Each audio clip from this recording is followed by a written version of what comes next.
This is live TV, right? So this is breaking news in real time. It turns out that the Georgia Secretary of State's office has issued a correction to a statement that they sent out earlier today, saying that they have certified their results and that they were final. And we'll get more into what they said in that statement just a little while ago. So it seems as if they're reversing an earlier announcement and saying that the certification to be completed later today. So they're still in the process of certifying, and that should be done later today. Not sure why they issued that yet. We'll reach out to them. But now look, the White House position is, despite certification in Georgia and other states, that they feel there is still no conclusive winner so far, saying that the election results are still pending litigation. Listen. The president, again, is pursuing ongoing litigation. That was Press Secretary Kayleigh McEnany just a short time ago here at the White House saying that. Now let's get back to the statement that the Georgia Secretary of State did send out a little bit earlier today. In that statement, they said that his office affirms that the results are, quote, a true and correct tabulation of the certified returns from each county. The statement also set up the possibility for a recount. This, of course, after the state already did what was called a hand recount.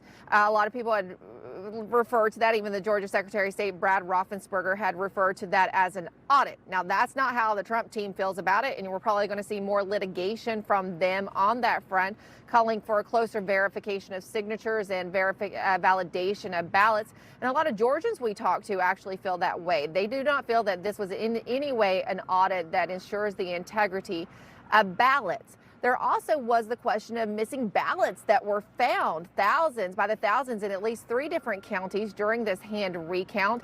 And that has resulted in the firing of an elections official in Floyd County. We're also being told by sources in Georgia that there are going to be further personnel changes in Georgia based on what's been going on. There's some questions about Cobb County, Cherokee County, and several others in that state. Now, despite all this and continued questions, there are many in Washington, D.C., including Senator Lamar Alexander, who are calling for a peaceful and a unified transition, something that Kayleigh McEnany said in today's briefing that President Trump wasn't afforded. Listen.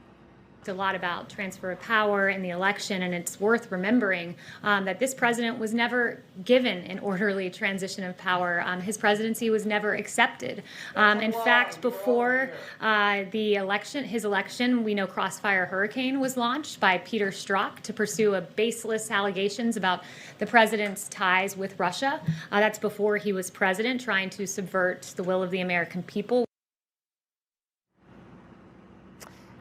So the press secretary noting all the investigations that were underway during the transition of President Trump in late 2016, early 2017, Bob.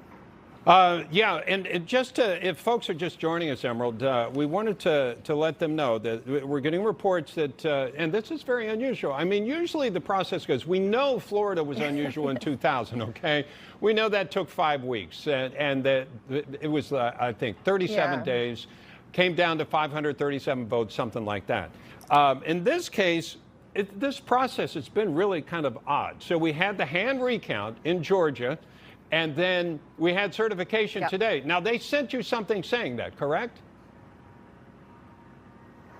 Yeah. No, this was sent out by the Secretary of State's office, and according to the Washington Post article, they acknowledge that, and that this is actually a quote-unquote correction. Okay. So they're correcting what they said earlier, though they say that they're on track to certify by the end of the day. Now, well, we know that is something that Brian Kemp, the governor, has wanted to do. Today was essentially the deadline in Georgia. I will tell you, though, based on sources that we were talking to in Georgia, there have been meetings of GOP lawmakers, Georgia House lawmakers today. There's a lot of talk about, they're investigating things, it sounds like, behind the scenes. So while Georgia might get certified today, there's clearly going to be pending litigation, and it's still sort of a state in flux. And Representative Matt Gaetz was in an interview yesterday, and he was suggesting that the Trump team stay really focused on Georgia. Yeah. Despite certification. Yeah, and so people know they certified, then the Secretary of State saying, we have a correction. We're still in process, expect to do it later today. And Emerald, just to underscore for people, the certification means something to us as far as the process is concerned. But as we said, as I said just a few moments ago, if those certifications were to be undone or something else happens, then we can rescind that appropriately. Right. And that's an important thing to point out, Bob, because even in the statement from the Secretary of State for Georgia, they did note that there's the possibility, I think the Trump team has like 2 days to file for another recount. Right, exactly. And that would be a machine recount. And then there's also, it's kind of pending anything that might come up and investigate. It doesn't mean how the last sentence of that statement was, is that there's still opportunity for investigation. Yeah, Emerald, thank you. Newsmax TV is now America's fastest growing cable news channel. We give you the real news you need. So subscribe to our YouTube channel and give us a thumbs up. If you like this video, share it with your friends. Newsmax TV streams live on YouTube for free. Newsmax TV, real news for real people.